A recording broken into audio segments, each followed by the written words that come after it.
Hi. Short Bus Debate Club. It's a bus rolling. I can get on board. Hello, I'm Darren Jolly. It's time to get this short bus started. So let's roll and on with the show. Buenos dias and welcome to the show. This is Brian Courtney with Short Bus Debate Club, and as always, I've got Darren Jolly here with me. Buenos dias. Lo siento. Taco Bell. What does that mean? I'm sorry, Taco Bell. Taco Bell. So, we've already hit the rails, ladies and gentlemen. This episode, we are going to talk about the Indian Child Welfare Act. But before we get in that too far, I want to apologize to you guys. I lied to you on the last episode. I do and have listened to other country music besides Johnny, Willie, and Waylon. There's a guy named David Allan Coe who I was introduced to through Dimebag Darrell from Pantera because they did a record called Rebel versus Rebel. And David Allan Coe was a brilliant songwriter. He actually wrote Johnny Paycheck's song, Take This Job and Shove It. But he also did a lot of brilliant songs like Come Stains on My Pillow.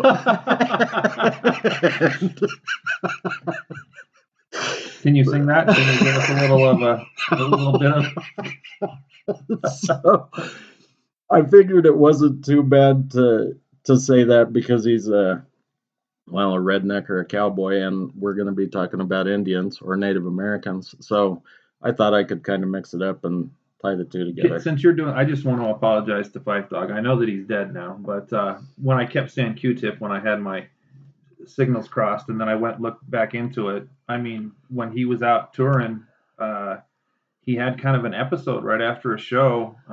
That was the diabetic thing. Yeah, and it was like his aunt was on tour or something, and she said, everybody, and she was in the medical profession. She said, we got a lot of people that's diabetic in the family. He died when he was like 42 fucking years old, dude. Like when he was just a pup. Yeah, and Q-Tip's still around, and he's got this like 12-year-old kid that's like trolling him, trying to get him to go back and do that like high-minded political fucking rap, but Q-Tip, I just don't think he's feeling it as much as he was back in the day. I think that he misses his boy Fife Dog. So, well, he did a solo album. Yeah, he did. Yeah, it's called Renaissance or something like that. Yeah, I think he's actually done a couple, but it doesn't matter. I don't think that they sold the way that Tried stuff did. Yeah, dude, Midnight Marauders. I mean, they had a few good albums, but dude, Midnight Marauders was the fucking best album that they ever had.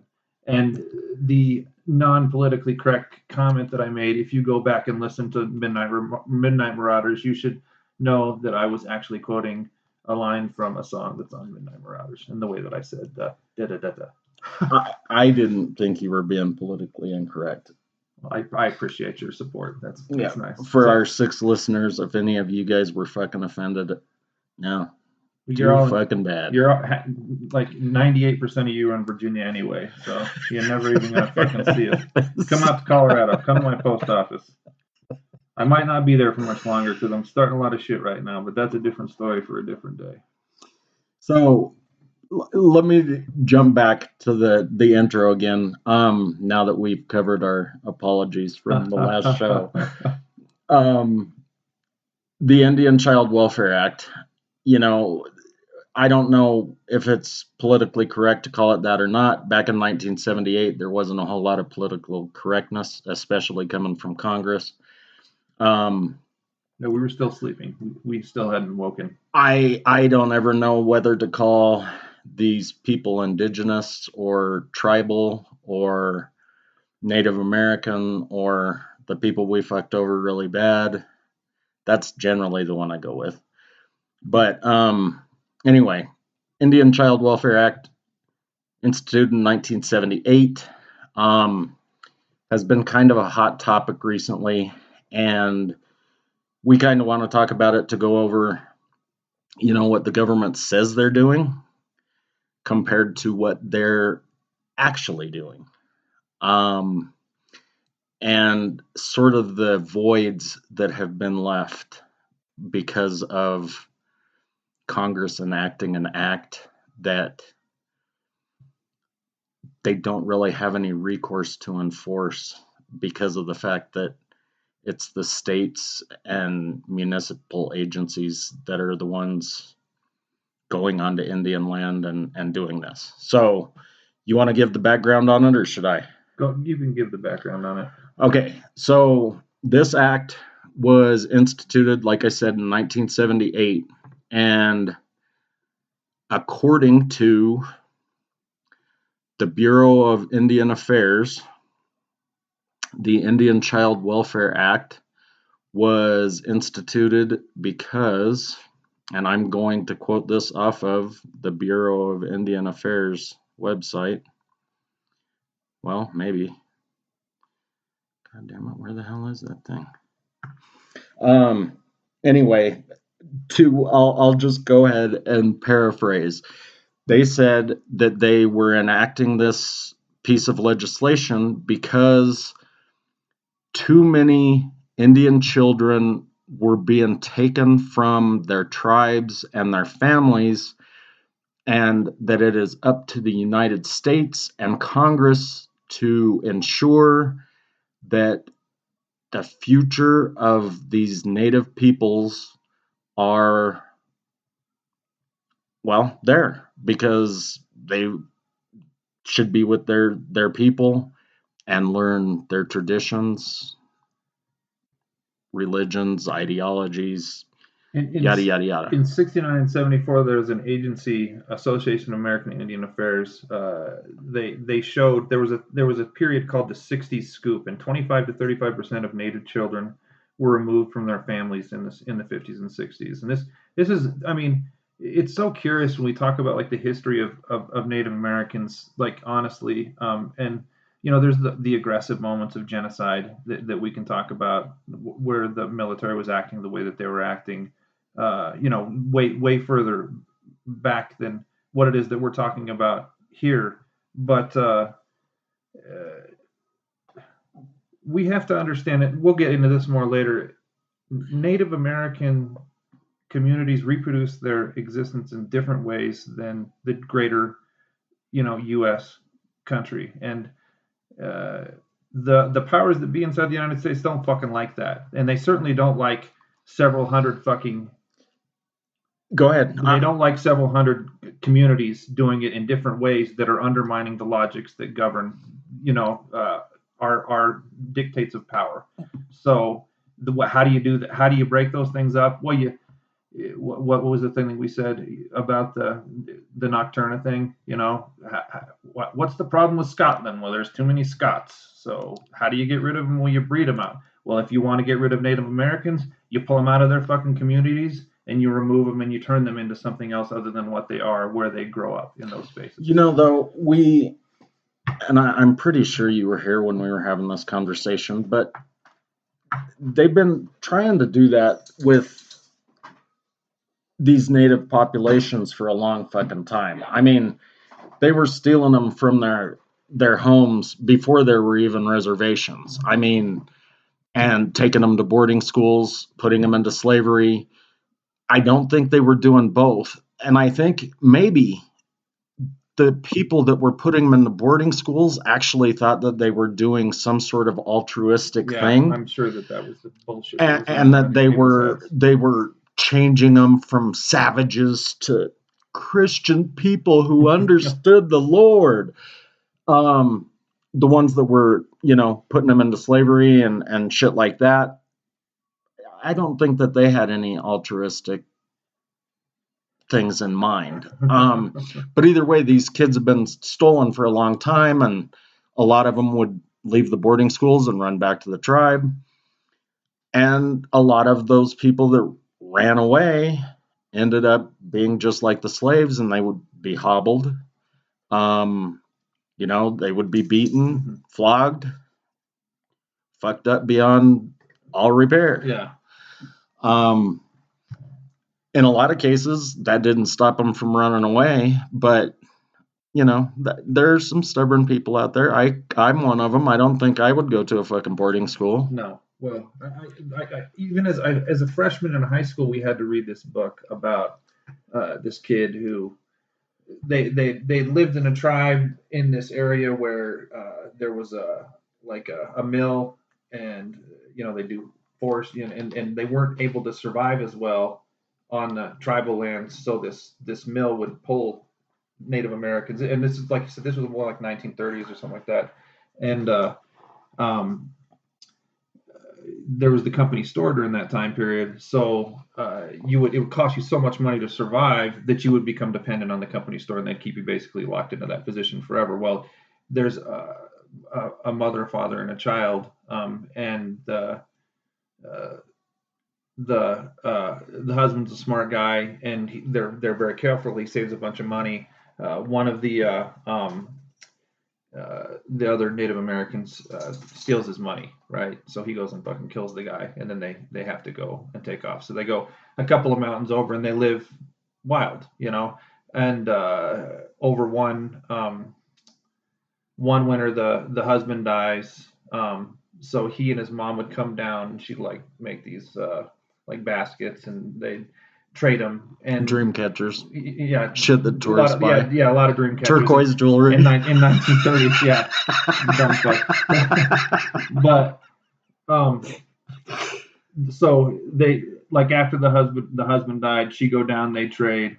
And this kid like from the time he's like 4, he sees 4, 5, 6, 7, and then his mom dies that next winter, and he's like 9 at that point in time. But he knows how to live, and he's got like a bear that fucking hangs out with him and shit like that. And he goes and makes the fucking the baskets and goes down to trade them, and the fucking bear comes down with him when he does it. And of course everybody shits their fucking pants because first of all, this kid's like 10 years old and he's trying to fucking trade. He doesn't speak a lick of English, and he's got a fucking bear that's wandering around with him down there. So obviously they killed the bear. They trapped him, and they and they did the same thing with him at the same time. So there's this like metaphor that they're fucking trying to draw out in that moment.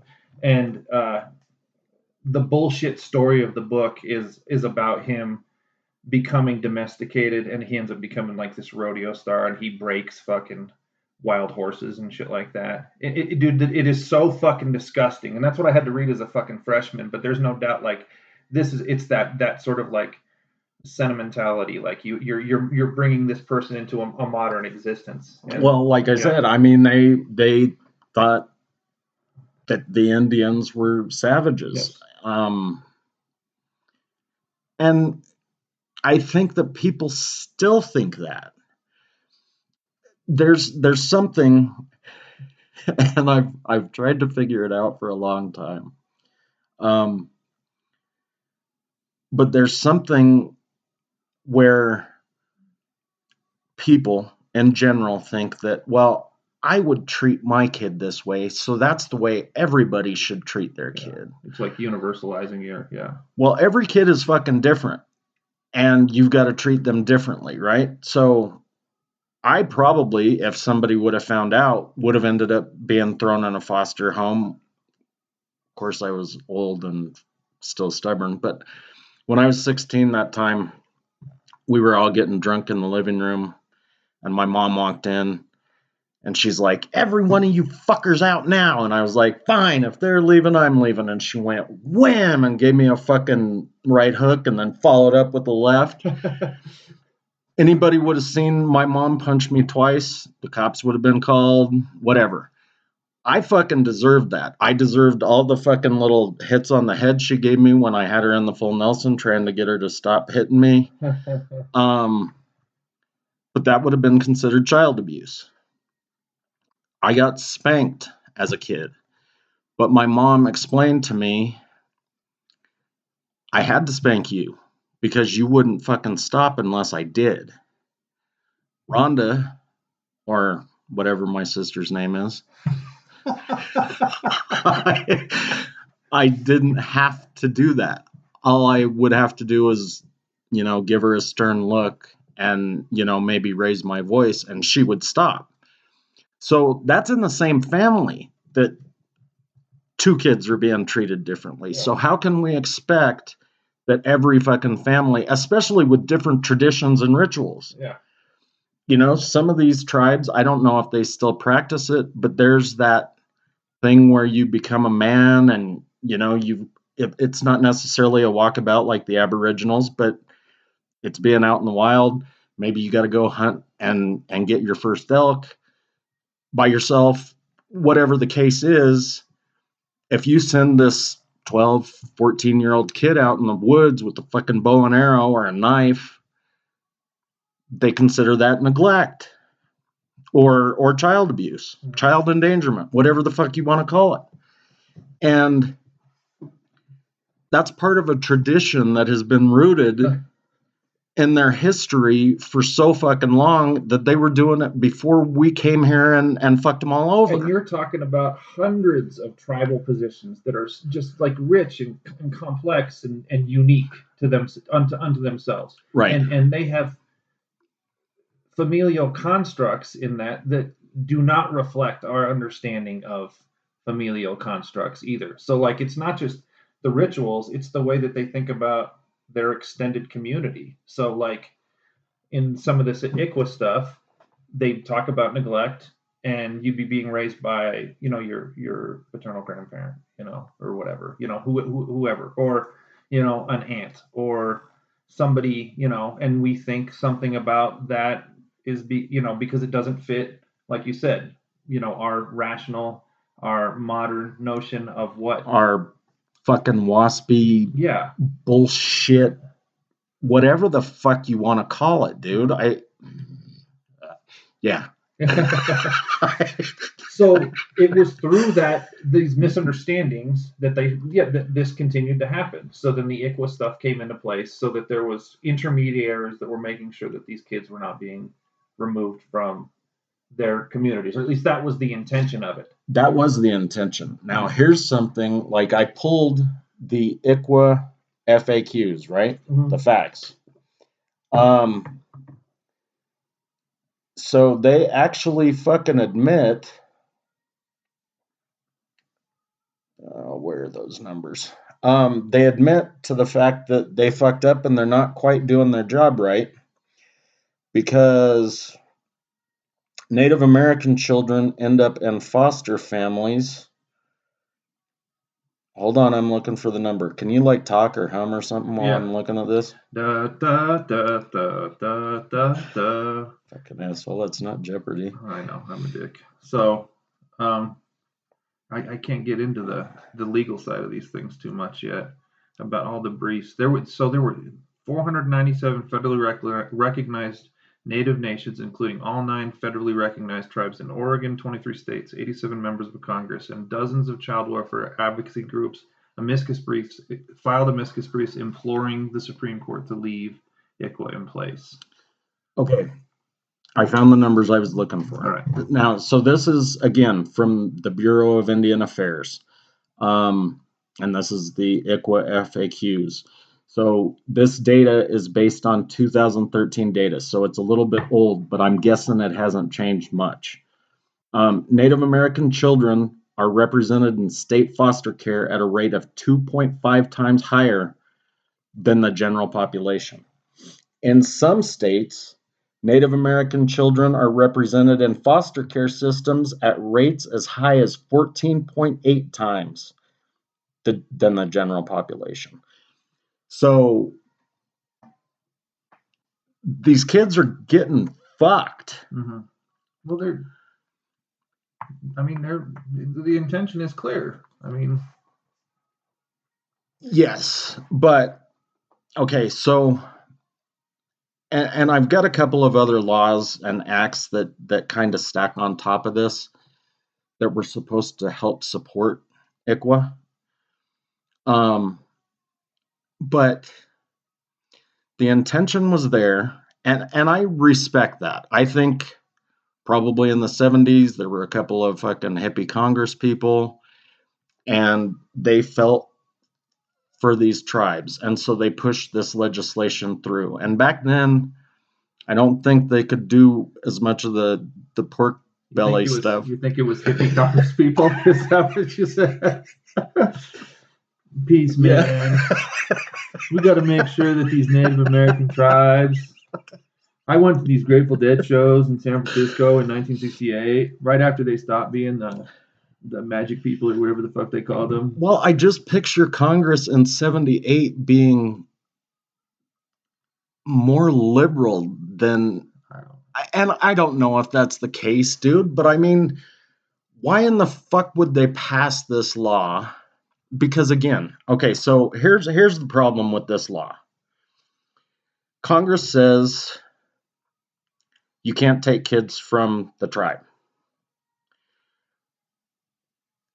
Kids are still continuously taken from their tribe. So the neglect. So that's what you create intermediaries, right? So what did they when they create the law? Did they want you to develop a structure to make sure that? Okay, well, the way that the law was written is that if a kid is going to be taken involuntarily, they have to write and submit this form to the Bureau of Indian Affairs. Mm-hmm. That changed later, and they had to submit it not only to the Bureau of Indian Affairs, but the tribe itself. Okay? So they put this thing in place that was supposed to make sure that these kids weren't involuntarily pulled from the tribe. But again, Congress has no true enforcement arm. Yeah, they can pass legislation, and it's at the federal level, but what they're essentially saying is, hey, Colorado, Texas, Oregon, you guys up in fucking Minnesota, down in Florida, you have to create some sort of mechanism. You are now in charge of making sure these kids are not taken. Or if they're taken, that they're taken for good fucking reason. And you now have to prove it. There's, like I said, a bunch of forms that have to be filled out. And all these different, like caseworkers and shit that would come in and look at this and that. I would guess so, but I didn't get into all of that. And that's because it's going to be happening on a state level relative to the nations where they're functioning. It's going to be different. So, well, not just a state level, but you got to think about it. It's more of a municipal level, right? Oh, wow. Okay. Because the fucking Navajo tribe down in Arizona is right outside of Scottsdale. And if it's going to be a caseworker, it's going to have to be through the city, like, or the county or something. Down in Albuquerque, the tribe is right outside Albuquerque. Yeah, uh-huh. You know, the fucking Mountain Utes are right outside of Durango. Uh-huh. Which means the people you'd have the Durango people going down there and reviewing shit, or the Ignacio people. Okay, I guess, yeah. Or the county sheriff, or something whatever. Like that. Yes, uh-huh. But there's another problem, and that is these places, because in a lot of these acts we're talking about, they talk about it as an Indian reservation or Indian country. So it's supposed to be a sovereign state. They're supposed to be untouched by the outside. Yeah. Mm-hmm. But they talk about enforcement being the federal government, which would probably be the FBI. Those are the cocksuckers that went down and fucked with all those guys with the casinos in the 90s. Well, and fucking put old Leonard Peltier in fucking prison for the rest of his fucking life. Right. Fuck you, motherfuckers. So the FBI, and then it says, or state local regulations. Uh-huh. Well, it's such a huge contradiction there, dude. It is, and that's the void that I was talking about at the beginning, is because since Congress has no enforcement, I mean, there might be certain Congress people that can call the director of the FBI and say, I need you to fucking do this now. But for the most part, the FBI doesn't give a fuck what a congressperson is saying. Fuck you. I don't care about an act that was put in place in 1978. Mm-hmm. So then we have all of these states that are still doing this shit at 2.5 times the rate or 14.8 times the rate.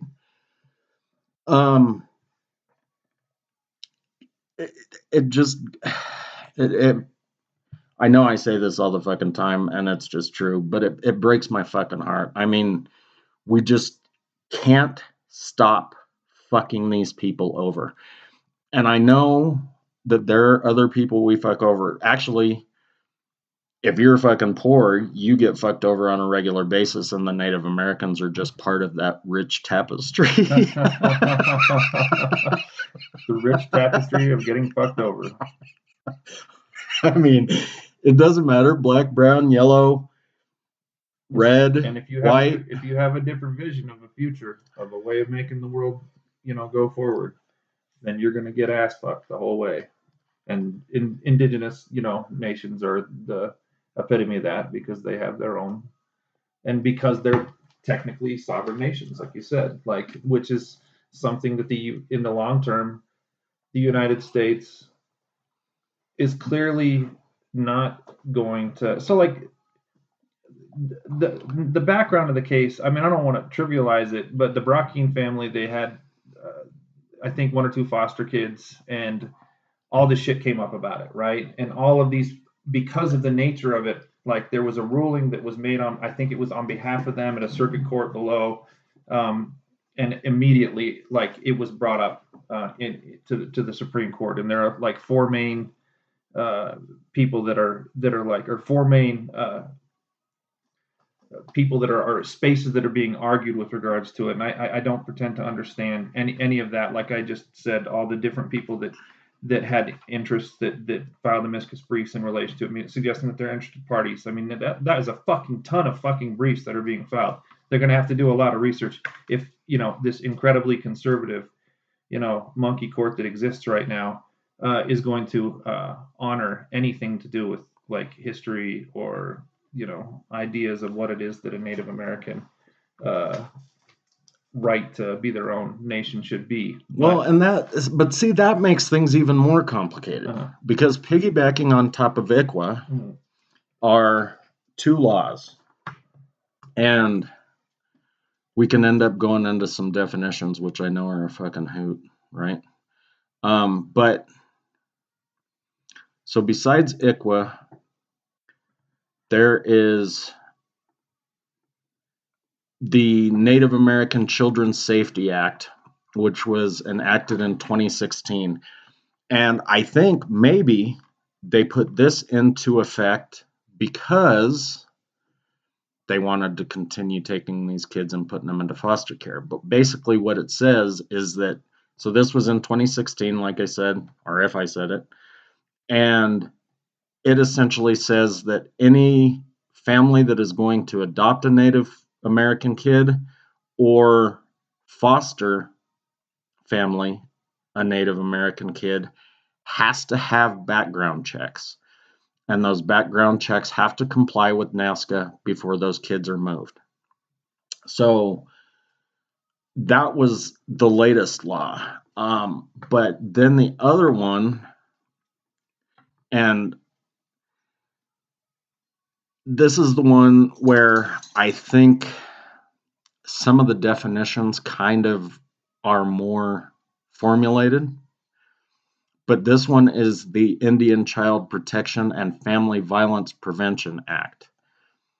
The definitions basically, so it is managed by the Bureau of Indian Affairs and the Department of the Interior. A child means any individual who is under 18, so that's pretty standard shit, right? Child abuse includes, but is not limited to, any case in which a child is dead, yeah, that sounds kind of like abuse, or exhibits evidence of skin bruising, bleeding, malnutrition, failure to thrive, which is fucking vague as a motherfucker, burns, fracture of any bone, subdural hematoma, soft tissue swelling, and such condition is not justifiably explained or may not be the product of an accidental occurrence. Oh, and any case where a child is subjected to sexual assault, molestation, exploitation, sexual contact, or prostitution. Because it turns out that these people with the federal government that were supposed to be managing these kids were in there fucking diddling them. Yeah, dude. Like these people from, I don't know if they were from the Department of Interior or Department of or Bureau of Indian Affairs, but they were in there fucking molesting these kids. And I don't know, it didn't say on which reservation or whatever, but I mean, it's just said that all of these things are greatly underreported. So those are some of the definitions. There are others like neglect. But my point is, like, so a friend of mine, a friend of ours, lived down in Phoenix for a long time. And he used to go to the reservation, I don't know, often, somewhat. But the government had built them all these houses, and they were nice houses.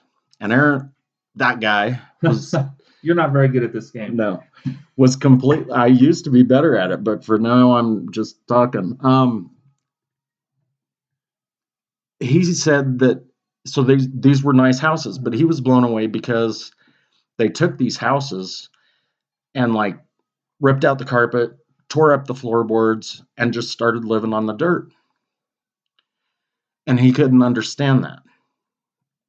I don't necessarily understand it. But they didn't want the fucking house. They probably didn't want the people on their reservation building the house. They didn't ask for a house. What they probably really wanted was to not be on some shitty piece of land that white people don't want. They wanted to just continue to be what they are. So the point that I was driving at, and I think this is sort of like where we're heading. I mean, with all the abuse and then all the various different things, this is out. The name of this article is "Most Firms Don't Advocate Cultural Genocide Pro Bono, but this big law firm will." So in this article, okay, so they're talking about all these various different things in relation to what's going on in this case. But they say here, so this is about the Gibson Dunn law firm, right? They got big offices here in Denver, but this is a bunch of shit can fucking ass bag motherfuckers that are fucking doing everything that they can to help to essentially undermine any meaningful concepts of tribal sovereignty. And so here, this is one paragraph in here. Then there's the Gibson Dunn, the law firm which has been representing the Brackens. The Brackens is the ones I was talking, the family that had the kids that were fostered, representing the Brackens pro bono. The firm has represented plaintiffs in several cases that take issue with laws specific to Native communities, right? So think about that, all right? Matthew McGill, he's the primary one who's acting on behalf of the Brackens, but he's argued many of these cases where you're dealing with trying to break the backs of nation sovereignty or Native American nation sovereignty. So Matthew McGill, the lawyer representing the Brackens, also serves as counsel for a casino company in federal case arguing that the Washington law limiting sports wagering to tribal entities is discriminatory.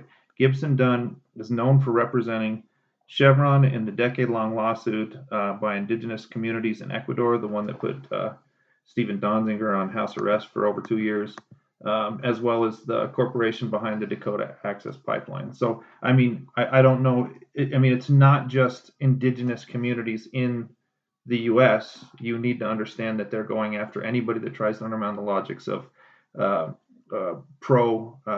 not going to say free market. I'm going to say pro-predatory capitalist activities, where any indigenous community can make an argument that says that they have the right to dictate their own life on those spaces, and these guys are trying to. And don't get me wrong, it's not just about capitalism. It's undermining any logic that has a different vision of how to have social reproduction function in a totally different manner than our bullshit Western ideological dispositions. Well, so here's what's kind of funny about Gibson Dunn, and this kind of will tie things together, or maybe not. I don't know. You guys make the call. So Gibson Dunn is a huge fucking law firm. They have like 1,700 attorneys and 20 offices in major cities all over the world, including here in Denver. They're all over in California, Dallas, whatever. Yeah. They're in Sao Paulo, Hong Kong, Paris. One of their specialties is land use and development.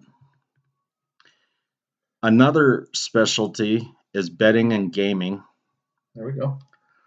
And obviously there are a whole bunch with regard to regulatory stuff and real estate litigation, all of that. But the reason that I mentioned betting and gaming and land use and development is because a lot of our tribes in the United States have had problems with both. Land use and development, a bunch of tribes in New Mexico got fucked because some mining company wanted to go in and mine plutonium or uranium. No. One of them. Fuck. Something nuclear-ish. Yes. Mine uranium.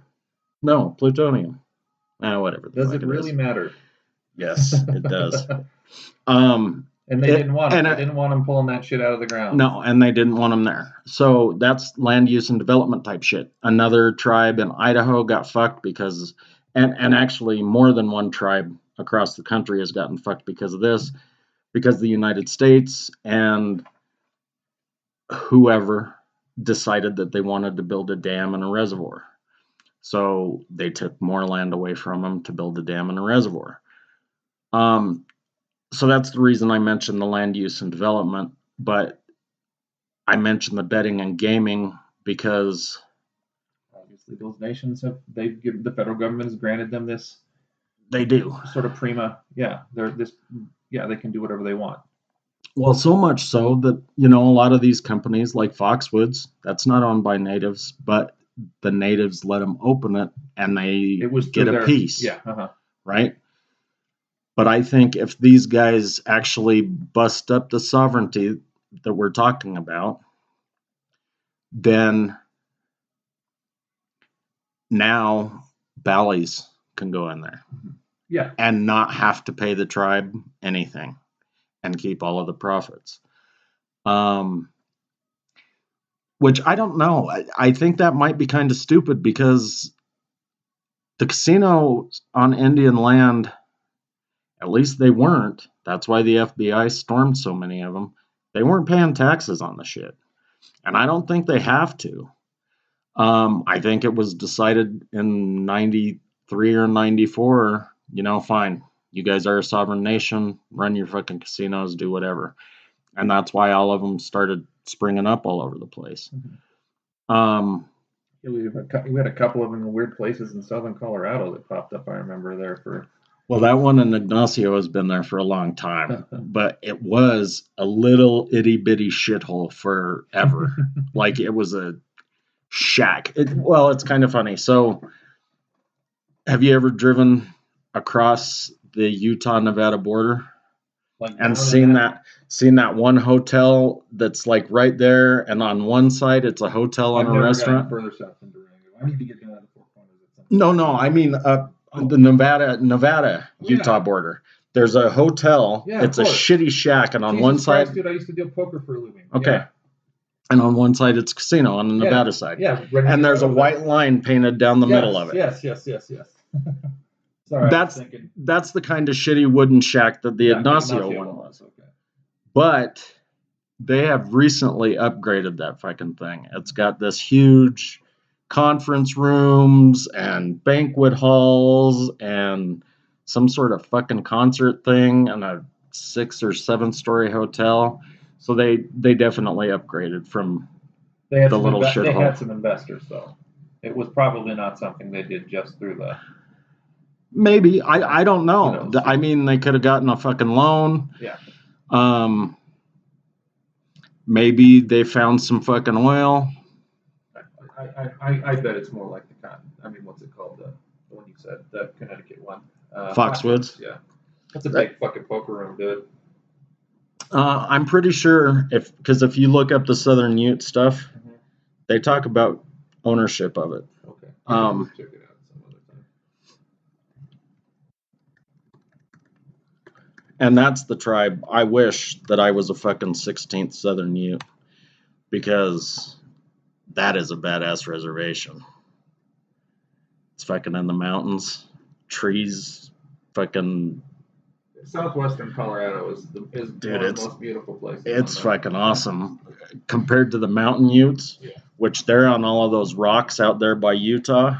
I wouldn't want to be part of that res. I wouldn't want to be a Ute. I wouldn't mind being maybe a Bannock.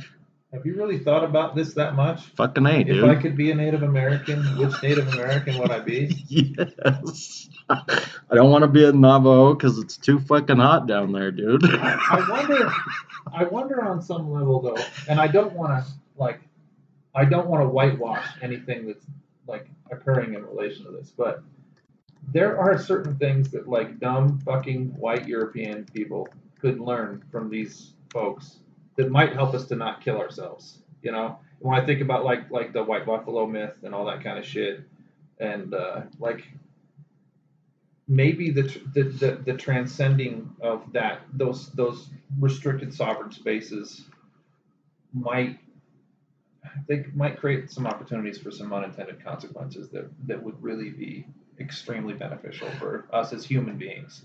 And I don't think that what I'm saying is true at all. But about the learning from them thing? I don't think that it'll happen, but I think that there's a possibility. There's like a glimmer of hope. You know, when fucking Andy's talking to Red and he says, you know, because Red says, don't fucking fuck hope, you know, don't let that shit get in your head, you know. Remember, Red, hope is a good thing, maybe the best of all things.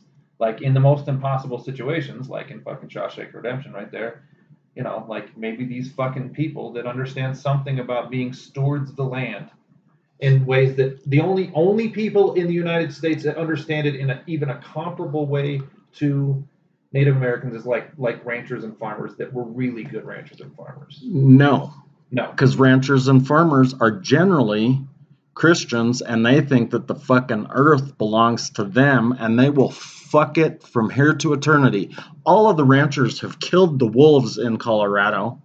They kill coyotes fucking out in eastern Colorado like crazy. Prairie dogs don't fucking exist. They're better stewards of the lands than the people who are fucking digging shit up and making houses and fucking. I'm not saying they're perfect. They're better than developers, yes. So again, if I can pull back the ranchers, because my main point was that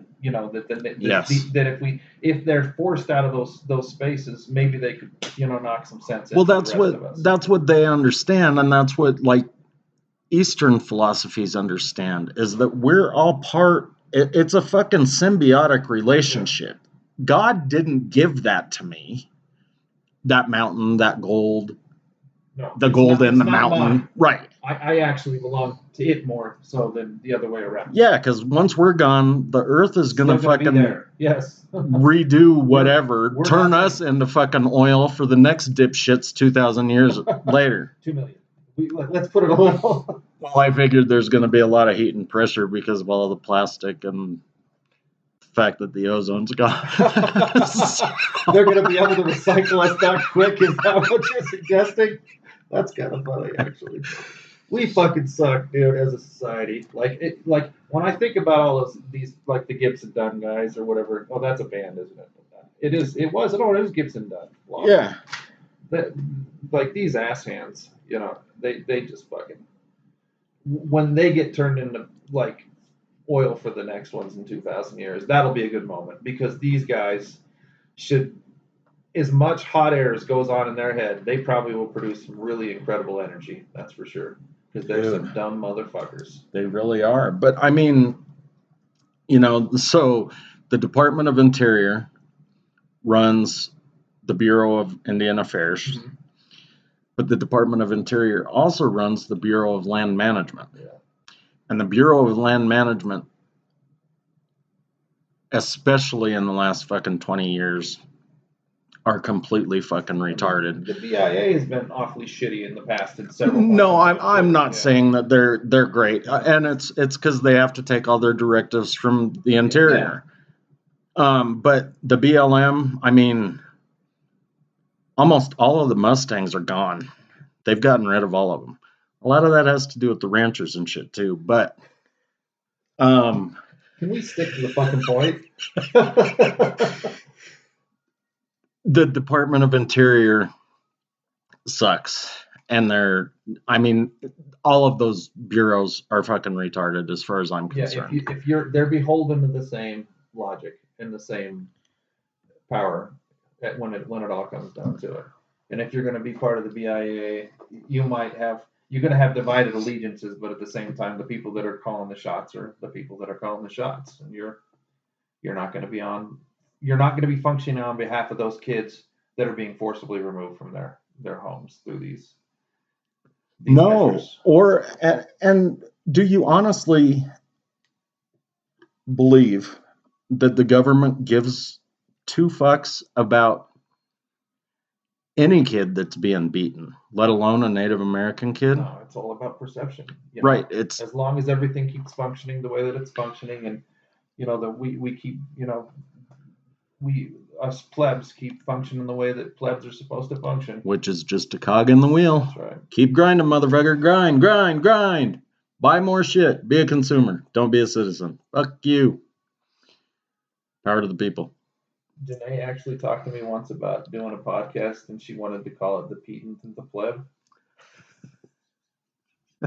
She thought that was a really good name. I don't know I still don't know if I like that. Because I know who the fucking pleb is, that's for sure. I'm definitely a pleb, and it doesn't matter how much money I fucking make. I'm just a pleb. Yeah, I couldn't become anything else other than what I am. I've seen too many things that will force me in directions to where I'll die for what I believe in if it's necessary. So, no matter how much shit I've got, how much should I buy, whatever I sell, I'm just a fucking cog, dude. And they know that. It's hard though when you look at situations like this where they're at such a disadvantage. Like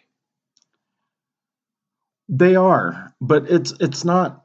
So we're coming real close to an hour, so I don't want to get into it too much, but those numbers, 2.5% and 14.8%, I'm really interested in finding out which states were the 14.8. Yeah, it'd be interesting. I have a couple of fucking guesses. I would say Texas is one of them. Oklahoma is one of them. Texas is where this is originating from. So I'm sure that Oklahoma is one of them. Yeah, they're not. Mississippi is probably one of them.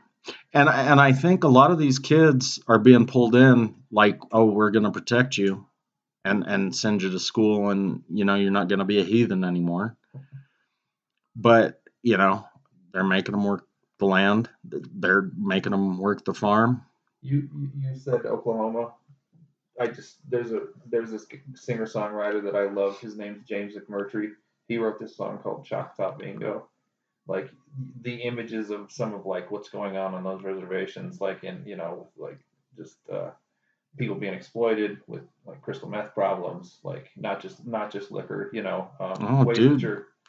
Look up in fucking North and South Dakota. Those guys are fucking drunk meth heads. Can't speak their native tongue anymore. They don't know how to do the dances. Any of the rituals are just gone. They've been broken. Yeah. Entirely. Now they're starting to do some stuff like they replenished the buffalo herd. Mm-hmm. And so they're starting to sell buffalo off and bring some money in, and they're putting that money back into the reservation. It's still not the same thing as no, the way that they connected to it. It's not. I mean, we fucked them over so bad, dude. I mean, if we fucking die off, they're gonna live past us. And so I said I wanted to be a Southern Ute, right? Uh-huh. Well, but here in Colorado, we had the Arapaho, we had the Kiowa, we had Cheyenne, some Sioux, up in the Northeast. Yeah, uh-huh.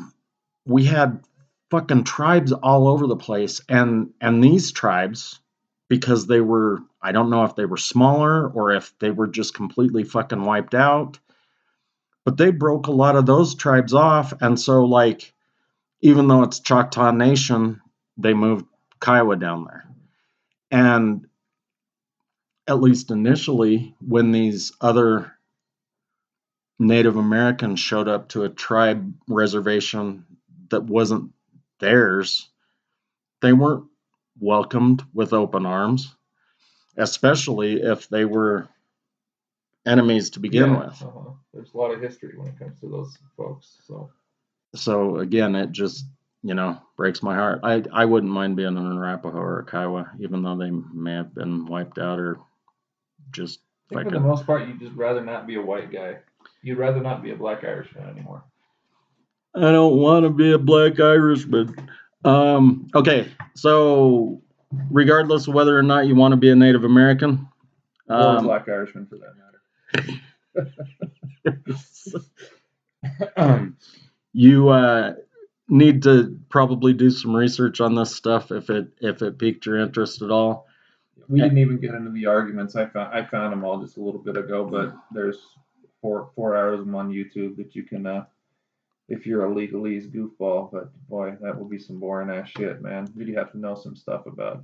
Well, it's a killer, and again, I mean, there are probably, like I mentioned, 2 of the acts that were piggybacked on the one that we were talking about, but you can find more, I'm sure, because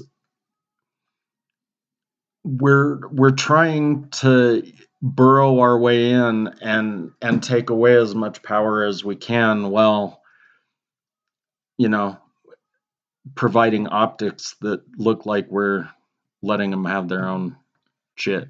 Yeah, indeed. They did have oral arguments on the case though on the 9th, and they're supposed to settle it allegedly sometime in the spring of 2023. But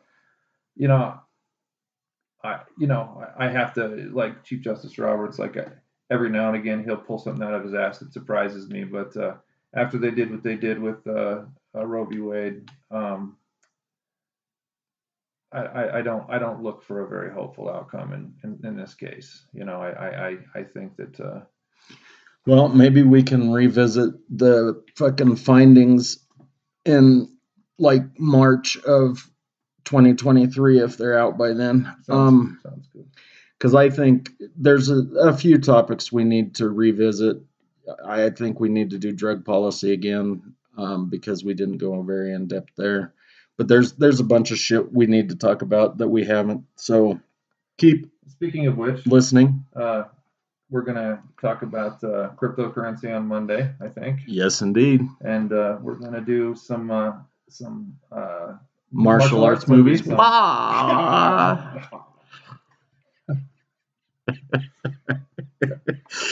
As we sit here and be so sensitive to Native issues, we just we're doing our hiya. The war cry. Yeah, so and Friday's show is still kind of up in the air, but we'll let you know next week. So not that any of you guys are emailing, but if you want to email us, email shortbusdebateclub@yahoo.com. 720-334-ROLL. And for those of you that don't understand the roll, it's 7655. Because I keep putting it in text or in R.O.L.L, and I'm not sure if they understand that. They're not rolling? No, because they don't call. We have had a few calls, but nobody leaves a message. So, okay, well, keep in touch. We'll talk to you next week. Later.